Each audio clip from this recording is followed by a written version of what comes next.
Observen este lugar. ¿No es maravilloso? Esto es Kirkland, en la parte de atrás del Motion Picture Studio en Provo, Utah. Aquí se filman muchas de las películas de historia de la iglesia.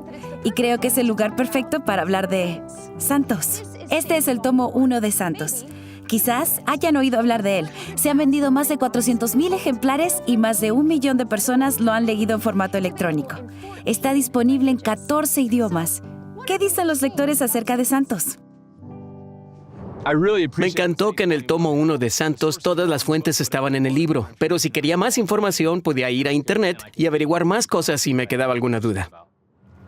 El tomo 1 de Santos, sí, es un libro de historia, pero no lo parece. Es casi como si fuera un diario personal. Parece un libro que encontraste en la escuela o algo así. Me encanta su transparencia. Hay tantas personas que intentan debilitarnos diciendo, hay secretos que no conoces y la iglesia te los oculta. Pero no es así. Son solo cosas que aún no has leído. Y cuando ves la historia, lo bueno, lo malo, lo feo, entiendes que son personas corrientes tratando de hacer cosas extraordinarias. No es un cuento, es una historia real y podemos ser parte de ella. Siento que uno de los personajes que llegué a conocer mejor es José. Pude ver su progreso y cómo llegó a ser el profeta que fue. Cometió errores y aprendió de ellos. Se convirtió en la persona que necesitaba ser para dirigir la iglesia. Lo que me encantó del tomo 1 son las historias de las mujeres. Pasaron por tantas cosas que ni imaginamos. Como mujer me conmueven. Tener que dejar su casa cuando sus esposos están en el otro lado del mundo. Fue un ejemplo para mí ver lo fuertes que eran las mujeres en la iglesia. Y no siempre oímos sobre eso hasta tener este libro. Santos. En julio comenzaron a aparecer capítulos del tomo 2 en las revistas de la iglesia. También están disponibles en la sección Historia de la Iglesia de la Biblioteca del Evangelio. En la aplicación también hay videos de algunas de las historias del tomo 2. Pueden verlos mientras esperan. Echemos un vistazo a alguna de estas increíbles historias del tomo 2 de Santos.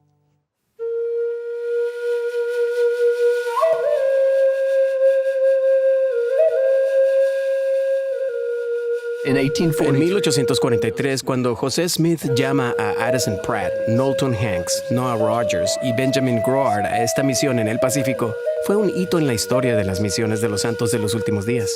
Es con diferencia el viaje misional más largo en la historia de la iglesia hasta este momento. Mis antepasados fueron los primeros pioneros que recibieron a los misioneros. Ese es un legado que recibí de mis antepasados.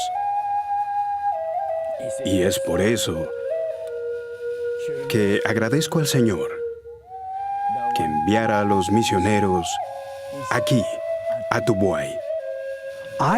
Fui presidente de área en las Islas del Pacífico de 1998 a 2001 y visité una de las islas en que estuvo Addison Pratt. Una muchacha de 17 o 18 años se paró y habló. Ella es la 7ª generación de miembros de su familia. Yo desciendo de pioneros. Soy la 5ª generación. Ella era la 7ª generación. Viven lejos, pero forman parte de la historia de la iglesia. El tomo 2 de Santos habla del primer templo que se construyó después de Nabú. Los santos de St. George vivían muy lejos de Salt Lake. Y Brigham Young dijo, les traeremos el templo aquí, construiremos un templo más pequeño que el de Salt Lake, y les traeremos las ordenanzas a donde ustedes viven. Así que tomaron roca volcánica negra cerca del sitio del templo y la golpearon contra el suelo con un cañón convertido en martinete. Y cuando el martinete rebotó 3 veces, supieron que el suelo era estable para poner los cimientos ahí.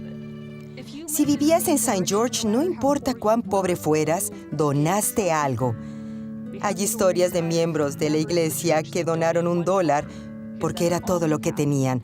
Otras personas cosieron alfombras, alimentaron a los trabajadores, les hicieron ropa, o estaban ahí solo para apoyarlos. Estaban tan emocionados por este templo y de que el profeta estuviera ahí para dedicar el templo. ¿Se han preguntado cómo surgieron las organizaciones de la iglesia? El tomo 2 de Santos cuenta la historia de Mary Isabella Horn y la fundación de las mujeres jóvenes. Cuando estaba por terminarse el ferrocarril, había mucha ambivalencia entre los santos. Era algo así como lo que sentimos hoy sobre Internet. Estamos entusiasmados por la tecnología y todas las oportunidades que brinda para aprender y conectarnos con el mundo. Pero al mismo tiempo reconocemos el potencial de esta autopista de la información para atraer todo tipo de influencias a nuestros hogares y nuestra vida. Esto preocupaba mucho a Brigham Young, así que llamó a Mary Isabella Horn a dirigir el movimiento por la moderación para arraigar a las mujeres en lo que realmente importaba. Y necesitaban que las mujeres jóvenes formaran parte de él. Si quieres que una cultura cambie, debes invitar a los jóvenes. Y las mujeres jóvenes cumplen una función vital en el cambio de la cultura. Santos cuenta historias conocidas, como las misiones en Europa, y otras que quizás no hayan oído antes, como que las mujeres del territorio de Utah fueron las primeras del país en votar. Historias inspiradoras, como el rescate de los carros de mano, o trágicas, como la masacre de Mountain Meadows. Al regresar, veremos por qué la Iglesia escribió santos ahora de manera tan singular y transparente.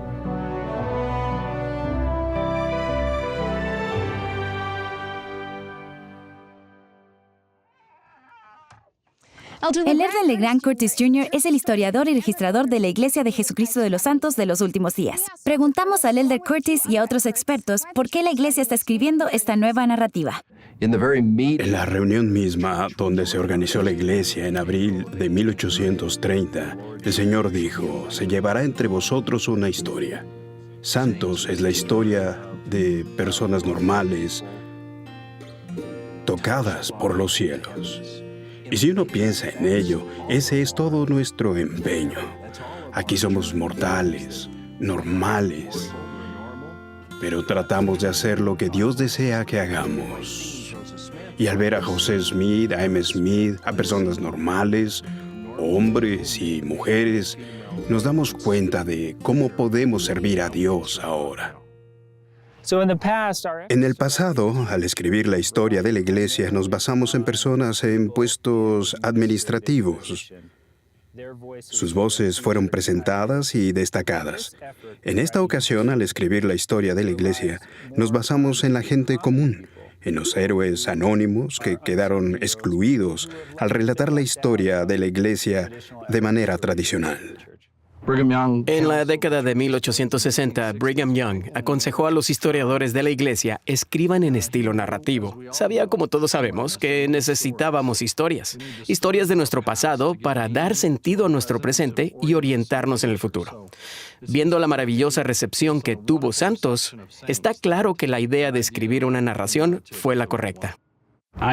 Soy el editor literario y redactor principal de los tomos. Es decir, que soy el que se asegura de que las historias estén estructuradas de manera agradable y atractiva para los lectores.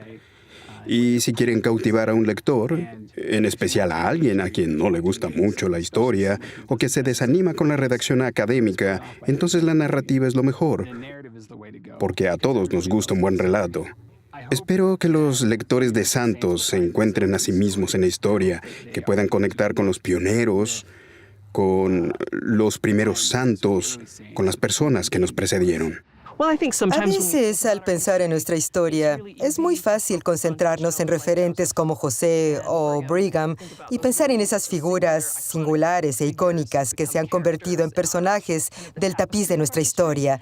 Pero sucedieron muchas cosas más, incluso muy temprano en la historia de la Iglesia. Algunos de mis relatos favoritos del tomo 2 están casi al final del libro. Una mujer que me resultó fascinante se llamaba Lorena Larson. Era una mujer común y corriente, pero se enfrentó con mucha fe a los desafíos que surgieron cuando tuvo que vivir escondida.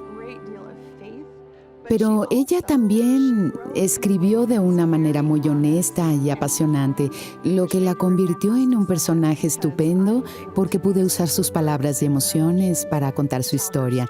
Creo que los lectores realmente se identificarán con Lorena. Santos es diferente a las historias anteriores producidas por la Iglesia porque tiene varias capas. La capa superior, la principal, es el texto narrativo. Ahí es donde la mayoría de la gente obtendrá la información. Pero sabemos que otras personas querrán profundizar en algún tema. Hemos escrito ensayos cortos vinculados a las notas al pie de página para más de 115 temas en el tomo 1, que ayudan a estudiar distintos temas en mayor profundidad. Desde el principio sabíamos que Santos debía traducirse y se ha escrito en 14 idiomas. También es global en las historias que cuenta.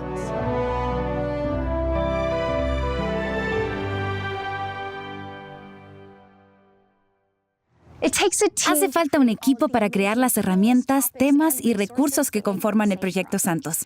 Ha tomado innumerables horas de investigación, edición y escritura. Críticos de Harvard a Hong Kong, de Brasil a Brigham City, brindaron valiosas ideas para que Santos llegara a los miembros de una religión global. Me encantó ser crítica literaria de Santos. Ha sido muy importante para mí por varias razones. Una de las cosas que Santos, el libro Santos, hace magníficamente es tomar una historia muy compleja y profundamente arraigada que se ha desarrollado a través de muchos estudios muy serios.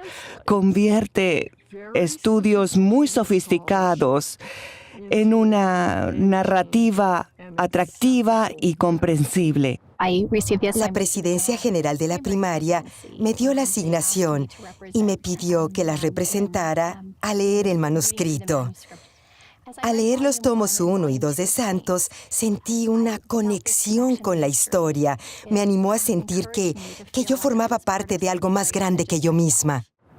Como encargado de producción de Santos, una de mis responsabilidades es tomar las palabras de historiadores, editores y escritores y coordinar la labor de componerlas, ilustrarlas, encuadernarlas e imprimirlas, grabarlas en formato de audiolibro y ponerlas a disposición de los miembros y otras personas interesadas en nuestra historia.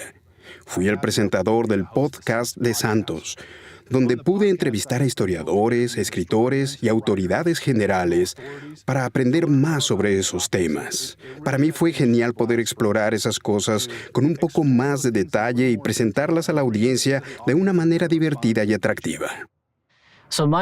En el Proyecto Santos soy parte del equipo editorial. En la evolución del proyecto, el punto de partida son los historiadores que conocen los relatos y la historia. Y el equipo editorial tiene dos funciones. Primero, pulimos los relatos y los hacemos lo más legibles posible y también verificamos las fuentes. Nos aseguramos de que los historiadores y escritores entendieron todo bien. Mi trabajo es verificar la fuente, comprobar si es la mejor o si hay una versión mejor. Y normalmente la hay y suele haber una versión más original, desde una transcripción al manuscrito de un diario. Y recibo las páginas y me aseguro de que lo que está escrito en Santos está realmente en la página de la fuente real. Echemos un vistazo al proceso. Comencemos en la aplicación Biblioteca del Evangelio y hagamos clic en la sección Historia de la Iglesia. Luego vamos al tomo 1 de Santos. Digamos que estoy leyendo el capítulo 2, sobre la primera visión. Santos incluye todos los relatos conocidos de la primera visión, por lo que al leer puedo encontrar un detalle nuevo que no conocía. Hago clic en una nota al pie, la 15, por ejemplo, y hallo las fuentes que respaldan lo que está escrito. Si pulso en Nyborg Diario, 24 de mayo de 1844, me lleva al documento del sitio web Documentos de José Smith. Luego puedo volver atrás y hacer clic en Iglesias Cristianas de la época de José Smith. Eso me da más contexto. Santos también está disponible como audiolibro. Las personas de todo el mundo pueden escuchar Santos mientras viajan, se ejercitan o descansan. Conozcamos a los narradores. Mi función fue grabar el audio del audiolibro, junto con mi amiga Hillary. Los dos lo grabamos. Y luego pudimos verlo y leerlo antes de que lo publicaran. Cada día que pasé en la cabina de grabación fue un privilegio. Comenzaba el día y la sesión orando para que pudiera dar vida a las personas y representarlas de una manera auténtica, que pudiera entender de verdad quiénes eran. Al hacerlo, creo que, en efecto, llegué a amarlas y a apreciar su contribución. Bien, ya conocen a los escritores y a los narradores. Conozcamos al artista responsable de la bella cubierta y las ilustraciones del libro. Mi función fue ser el ilustrador del proyecto. Hice todas las ilustraciones de las cubiertas, los mapas y las ilustraciones de los encabezamientos de los capítulos.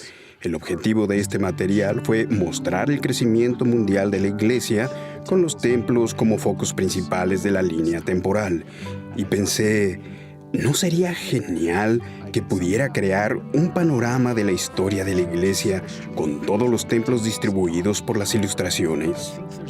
Creo que le da un cierto aspecto nostálgico, un cierto encanto atemporal con el que las personas pueden identificarse. Fue muy divertido resumir la esencia de un momento de la historia de la Iglesia con una sola imagen. Al regresar, el elder Quentin L. Cook del Quórum de los 12 Apóstoles nos dirá por qué la Iglesia ha escrito esta nueva narrativa. Sigan con nosotros.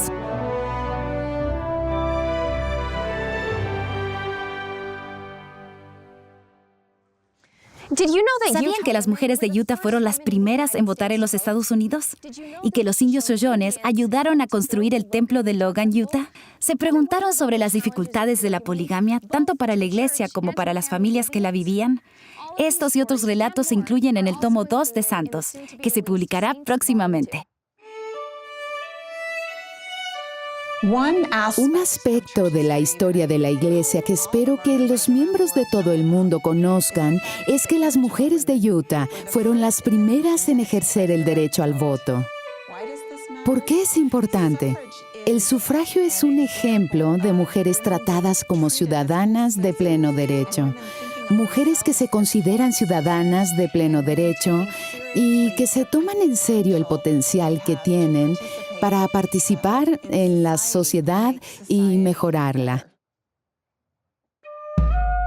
A Sandwich, nuestro jefe Shoshone, se le aparecieron 3 hombres en un sueño que le dijeron que había un Dios entre el pueblo mormón y que debía enviar a alguien a Salt Lake y ellos le dirían qué hacer. En pocas palabras, envió a un misionero de Ogden a nuestra tribu, en concreto al norte de Corrine, Utah, quien después de enseñarles el evangelio un par de días, convirtió y bautizó a 102 personas de nuestro pueblo en el río Bear. Una vez que nos unimos a la iglesia, fundaron Washakie para nosotros. Mi abuela me dijo que después de convertirse, nuestro pueblo ejerció una fe como la de un niño. Sé que pagábamos un diezmo íntegro. Dedicamos más de 1000 horas a la construcción del templo de Logan. Nuestra gente iba al templo a menudo y hacían la obra por los que fallecieron en el río Bear. Cuando anunciaron por primera vez que practicaban el matrimonio plural, estaban aquí en Utah relativamente aislados, por lo que la polémica tardó un tiempo en generarse. Pero en las siguientes décadas, el gobierno nacional aprobó una serie de leyes cada vez más punitivas contra el matrimonio plural y comenzó a aplicarlas de forma agresiva. En 1890, cuando el presidente Woodruff anunció el manifiesto que puso fin al matrimonio plural, se enfrentaron a una decisión simple. Si continuaban practicando el matrimonio plural, perderían los templos, porque el gobierno confiscaría las propiedades de la iglesia, entre ellas los templos.